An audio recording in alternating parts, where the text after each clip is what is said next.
Mutant Deviations, Wormo, complete. By Slider 214. Thanks again to my beta Grey Raven 09 for his assistance. This chapter is a bit shorter, but it seemed like the best place to cut things off for the moment. ////////// Split 03. I bit my tongue as Greg prattled on about the bank and the new hero, who happened to be sitting in the seat in front of him. It was all he had talked about all morning. My stalker couldn't take a hint. Ignoring him for 3 straight periods apparently wasn't enough, and I couldn't avoid him for Gladly's class since I sat right in front of him. I'd already exhausted my shunt limit for the morning, and I was back to dealing with things the old-fashioned way. I'd almost prefer to deal with Emma and Sophia at this point. Avoiding them all morning had been simple enough once I'd marked them while approaching the school grounds. Avoiding Greg was proving to be immensely harder by some twisted humor of an evil god. How did this idiot think we were friends? He never stood up for me while the trio was hunting me. He spoke to me like once we did a single assignment together. He never even sent me a get well soon card. Do you like spiders, Greg? I have a few outside I could introduce you to, I muttered as he continued yammering. Gladly didn't even care that people were talking in his class. All he cared about was looking cool. And he was still sucking up to Emma to do it too. God, I wanted to hurl. If I didn't need the alibi, there was no way I would have been here. The only useful thing that had happened today besides showing my face was learning that Madison had apparently been coming to class even less than me.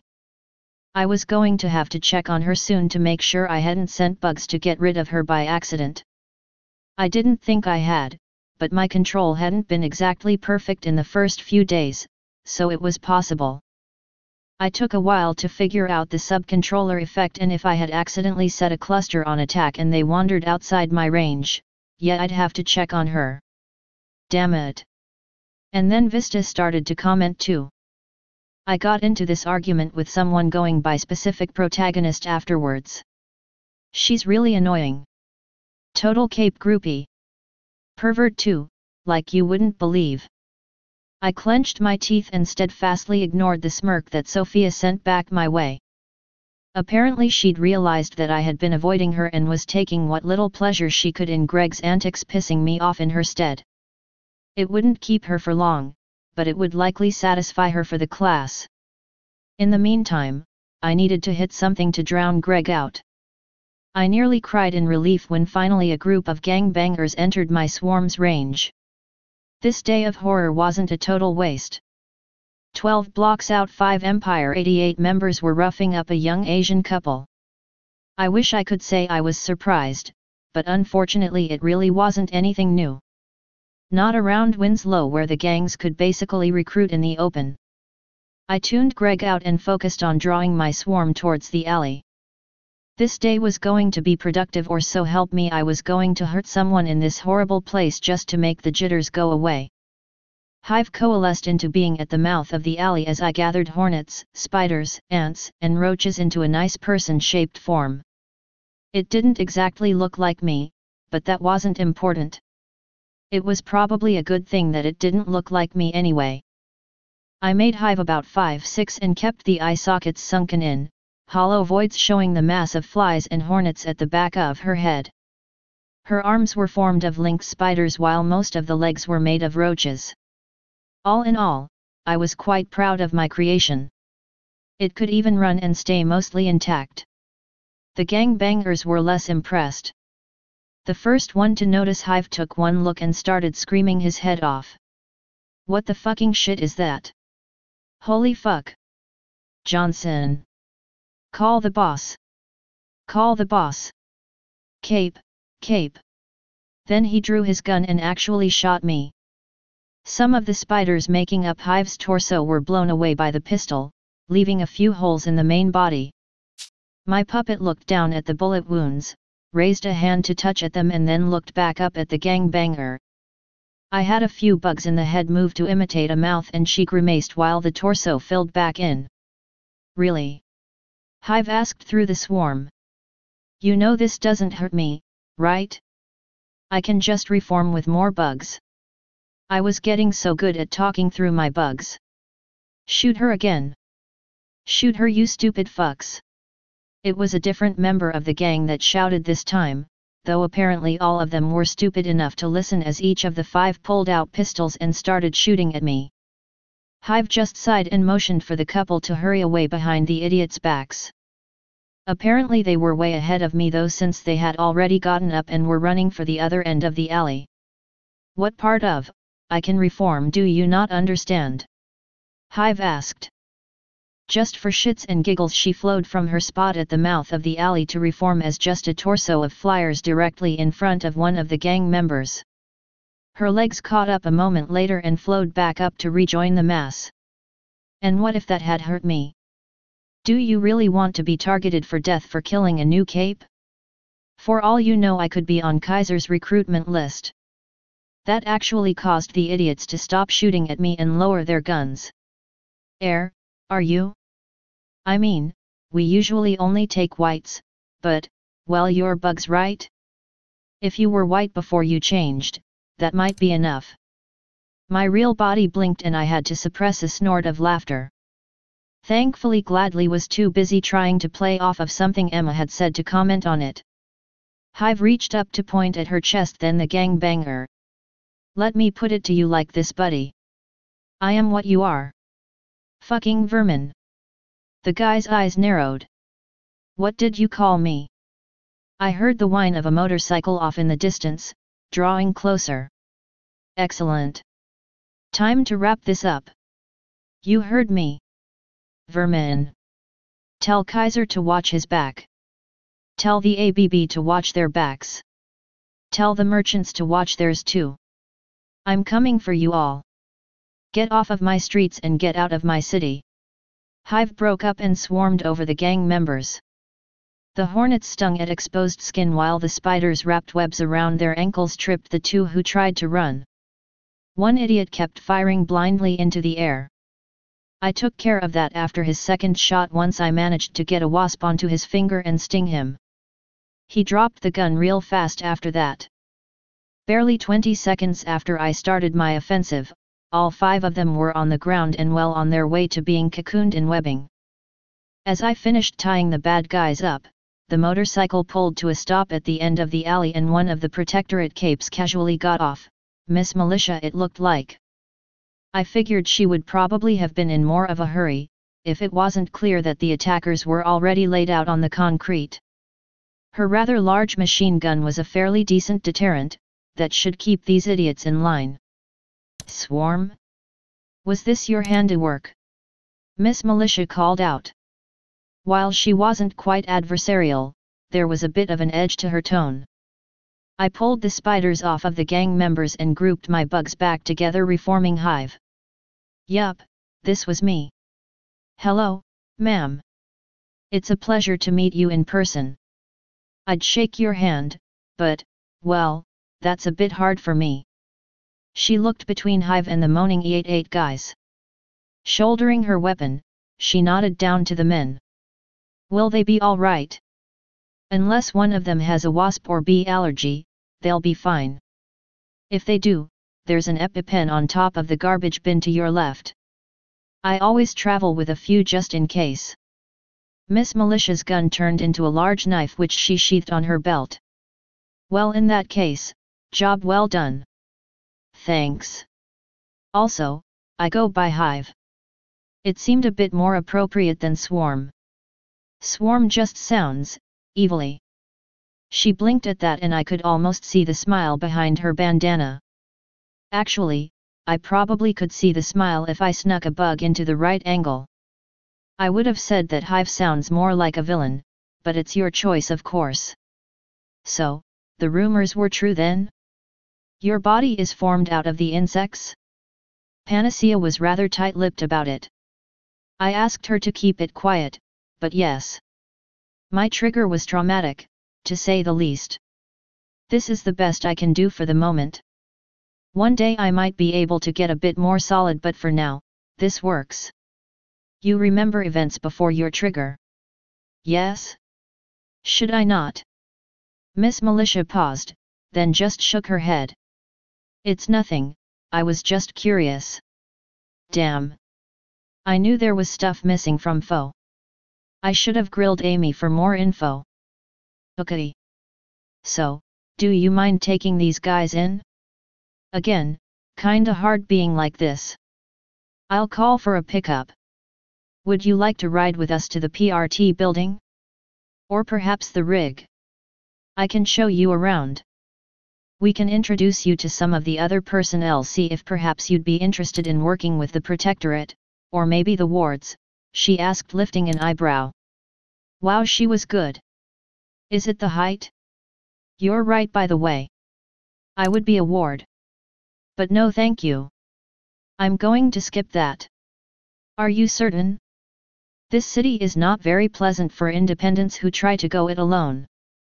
Hive leaned back against the wall of the alley and folded her arms. I had several of the spiders quietly wind thread over the gang members' ears so that this would be private. Let me be perfectly frank, ma'am. I am never going to join. The entire reason I am like this, Hive waved her arms to encompass her form, is because one of your psycho recruits tried to murder me and almost accomplished it. Now, I'm not going to hold a grudge and I'm not going after her like I could. But I'm not working with her. If I did, one of us would likely end up killing the other. Since I don't have a body for her to target anymore, my money is not on her. Miss Militia's eyes shut and she let out a heavy sigh as her shoulders slumped. Ah! That single syllable confirmed everything that I had feared. They knew that Shadow Stalker would be a problem and they still let her out. My vision took on a tinge of orange and I felt the pencil in my real hand break as I squeezed. Hive's swarm buzzed all together, filling the alleyway with her noise before I regained control and damped it back down. See, that right there, that's why I can't work with you. You know exactly who I'm talking about and you know she's an issue. There will be an investigation. She was already on probation. We are not all like her, Miss Militia said softly. She raised her head and met Hive's eyes. But I understand. It is still not safe in this city to go about things alone. Brockton Bay is, not kind to unaffiliated capes. If you won't work with the Protectorate, then I strongly urge you to settle in with a different group. Please, for your own safety. I have that covered actually, I said, nodding to her. Thank you for the sentiment, ma'am. I do appreciate it and it does mean something to hear an apology, even though you aren't the person it should be coming from. I'm actually planning to start my own team. We don't have a name yet, but I found another recent trigger whose power synergizes nicely with mine. We work very well together and can cover each other's bases. That's good to hear. What's her name? She's going by Queen. You'll probably see her in a day or so. I heard the bell ring in the background of Gladley's class. That was fine, Hive was basically finished.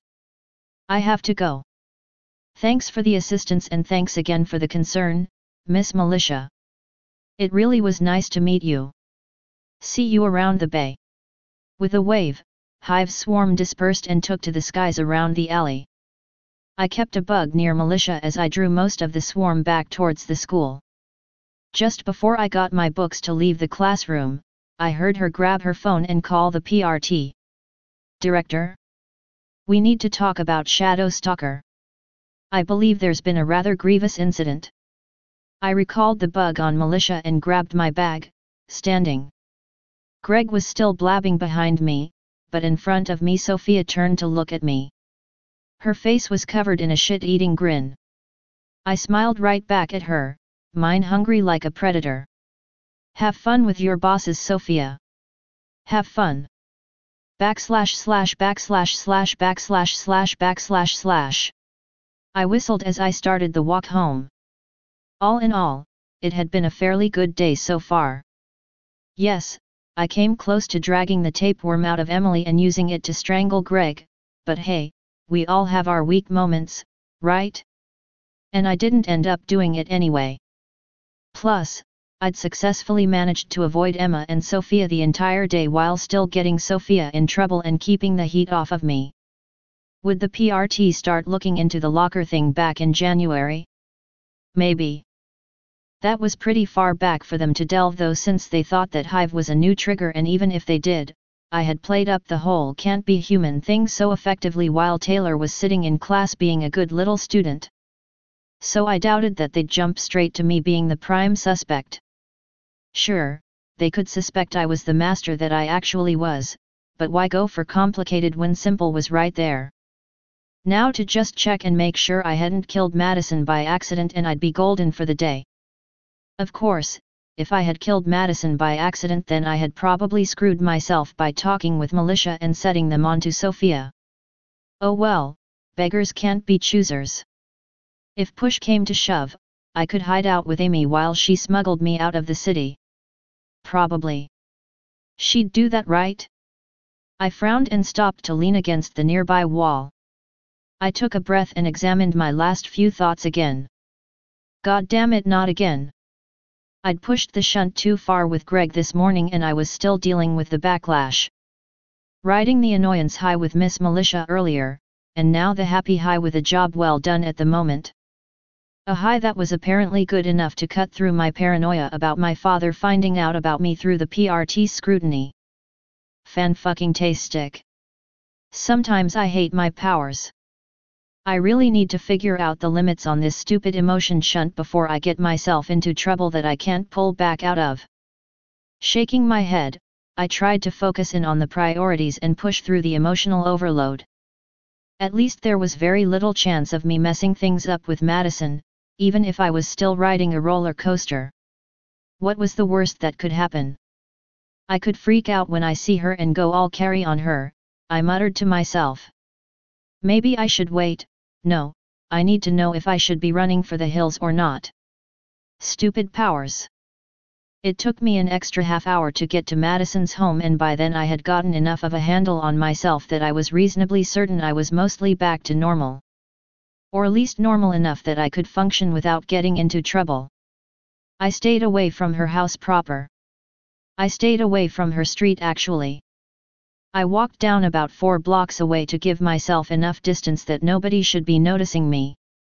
Then I sent some of the swarm in to check on the tiny tormentor. The flies didn't have much trouble getting into her room. Her window wasn't open much, but even the sliver it was cracked open by was enough for the bugs to slip through. I threaded a few smaller spiders through the crack as well, since their eyes were a bit easier for me to see through. Good news was, Madison wasn't dead. Woohoo! Bad news was, if Madison's friends at school could see her now, she'd probably wish she was. Also woohoo! Her brown hair was disheveled, and looked like it hadn't been brushed in weeks. She wasn't wearing any makeup. I don't think I'd ever seen her without makeup. She had bags under her eyes and her skin was pale enough that one could probably be forgiven for thinking she was a vampire. There was a blanket draped around her shoulders and she was sitting cross-legged in her chair typing away at her computer in sweats with a pencil tucked behind her ear and a notepad beside the laptop. What the hell? Since when did Madison become a pariah? I muttered, nearly missing the curb in my shock over the other girl's state. My bugs caught her shifting positions as she finished typing and stretched.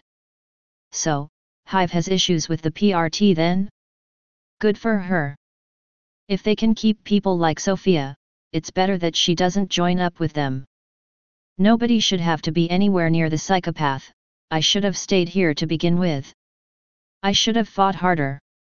If only I could be strong like Hive. I rubbed at my temples and groaned. Oh, you have got to be kidding me. This cannot be happening. Madison, sweetie. Are you going to come to dinner tonight?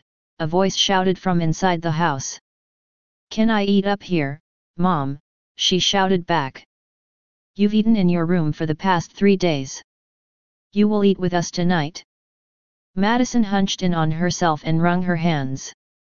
She was quiet for several long seconds before shouting back. Fine.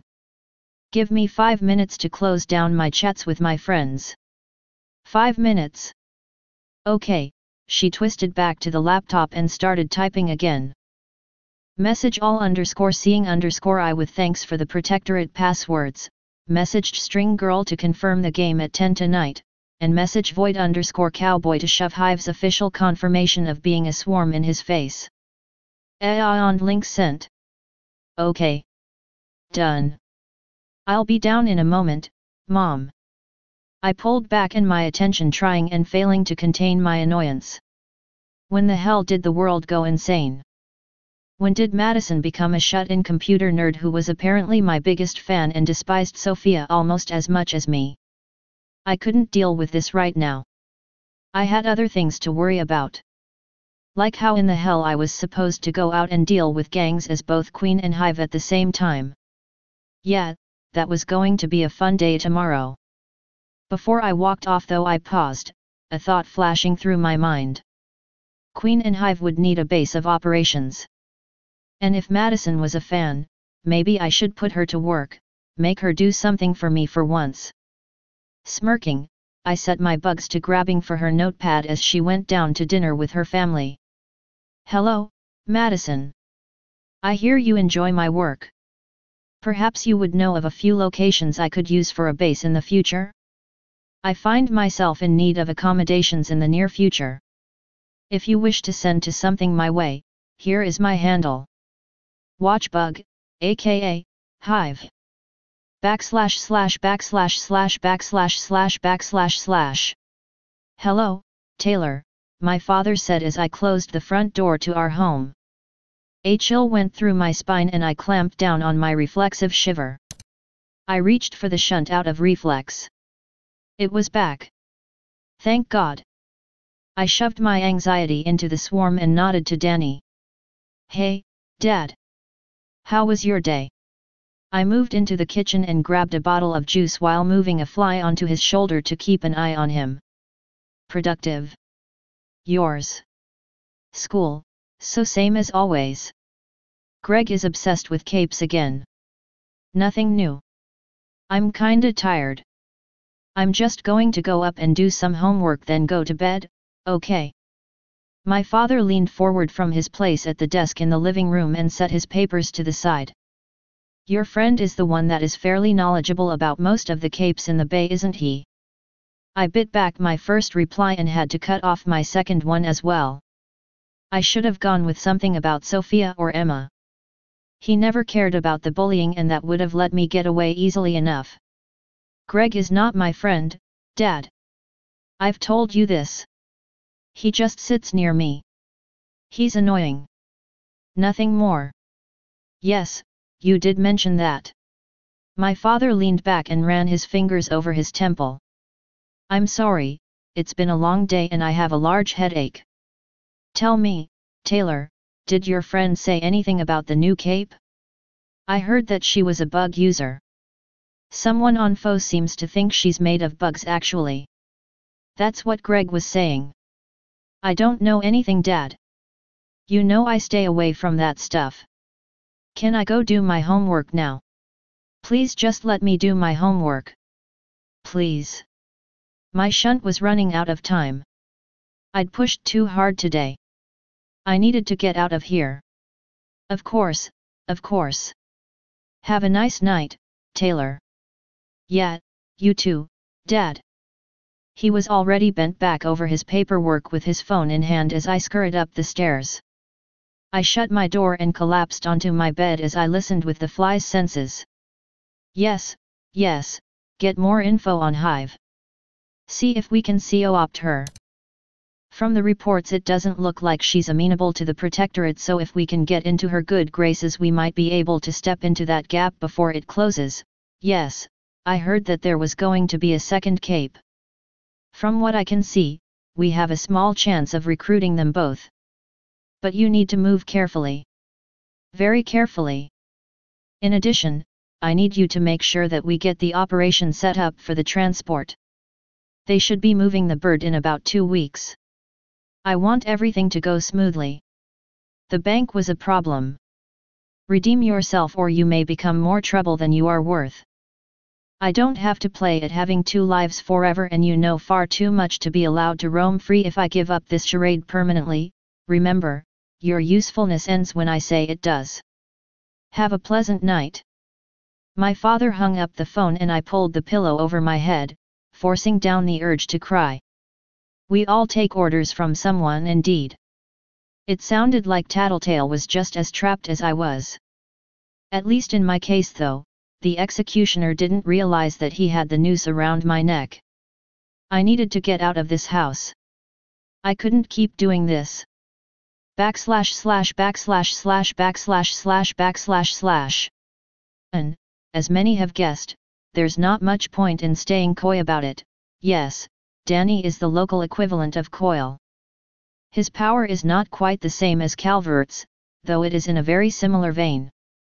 And no, he has no idea currently that Taylor is a cape, so he has no concerns about taking his work home with him sometimes. Thanks for watching.